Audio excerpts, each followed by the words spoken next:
हर हर महादेव।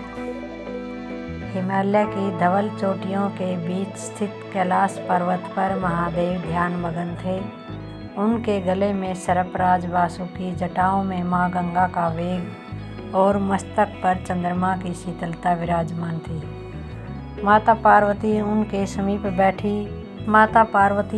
समीप बैठी संसार के कल्याण पर चर्चा कर रही थी। देवी पार्वती ने पूछा, हे स्वामी, आप त्रिलोक के स्वामी हैं, जल की एक धारा से इतने प्रसन्न कैसे हो जाते हैं? क्या वास्तव में मनुष्य के हृदय की पुकार आप तक इतनी जल्दी पहुंच जाती है? महादेव ने मंद मुस्कान के साथ अपनी आंखें खोली और कहा, देवी, भक्ति दिखावे की वस्तु नहीं, यह तो अंतरात्मा का भाव है। जो मुझे प्रेम से पुकारता है मैं उसके अधीन हो जाता हूँ। चलिए, आज मैं आपको अपने एक ऐसे ही भगत से मिलवाता हूँ। नीचे मृत्युलोक में एक छोटे से गांव में शंभू नाम का एक निर्धन लकड़हारा रहता था। शंभू के पास न तो धन था न ही शास्त्र का ज्ञान। वह तो बस इतना जानता था कि उसके रक्षक केवल भोलेनाथ है। हर सुबह वह जंगल में लकड़ियाँ काटने जाता और पूरे रास्ते ओम नमः शिवाय का जाप करता रहता। गांव के मंदिर में बड़े बड़े पंडित और सेठ आते थे जो 56 भोग और स्वर्ण आभूषण चढ़ाते थे। शंभू दूर खड़ा होकर हाथ जोड़ लेता।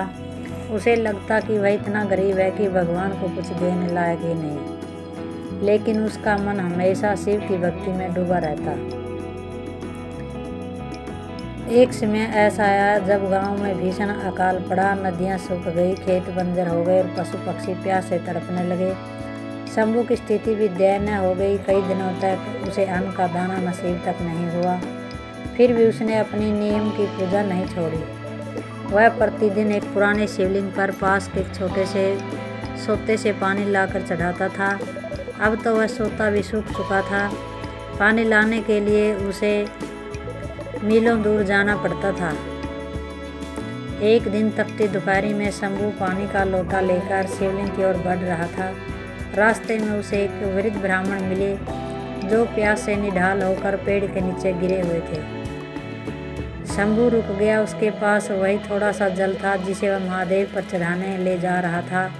उसने सोचा, अगर मैंने यह जल बाबा को नहीं चढ़ाया तो मेरी पूजा अधूरी रह जाएगी, लेकिन अगर मैंने इस प्यासे वृद्ध को पानी नहीं दिया तो ये प्राण त्याग देंगे।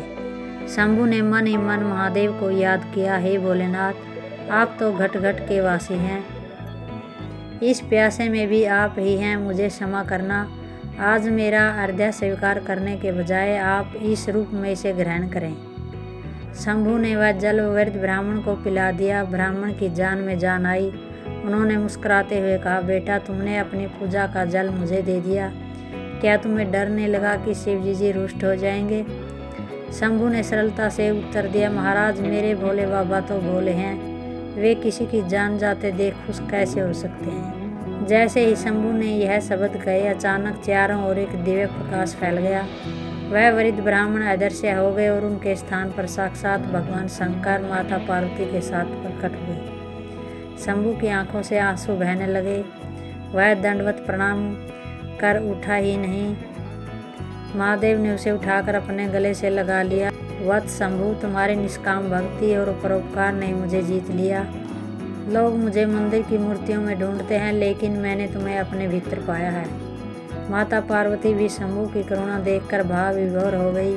महादेव के स्पर्श मात्र से शंभू की सारी थकान और गरीबी मिट गई। उस बंजर धरती पर अचानक बादलों की गर्जना हुई और मूसलाधार बारिश होने लगी। गांव का अकाल समाप्त हो गया। महादेव ने शंभू को आशीर्वाद दिया कि उसकी भक्ति युगों युगों तक याद की जाएगी। उन्होंने संसार को यह संदेश दिया कि सरलता ही श्रेष्ठता है। भगवान को बड़े बड़े अनुष्ठानों की नहीं बल्कि सरल हृदय की आवश्यकता है। परोपकार ही शिव पूजा है। किसी असहाय की मदद करना ही महादेव की सबसे बड़ी आराधना है। श्रद्धा का फल संकट चाहे कितना भी बड़ा हो, यदि विश्वास अटल है तो भोले बाबा स्वयं उसकी रक्षा के लिए आते हैं। शंभू अब अकेला लकड़हारा नहीं था। वह एक ऐसा सिद्ध भक्त बन चुका था जिसने यह सिद्ध कर दिया कि शिव और जीव में कोई भेद नहीं है। यह कहानी हमें सिखाती है कि धर्म केवल कर्म कांडों में नहीं बल्कि हमारी संवेदनाओं बल्कि हमारी संवेदनाओं और हमारे आचरण में होता है। जो दूसरों के प्रति दयालु, भोले बाबा सदैव उसके साथ है। हर हर महादेव।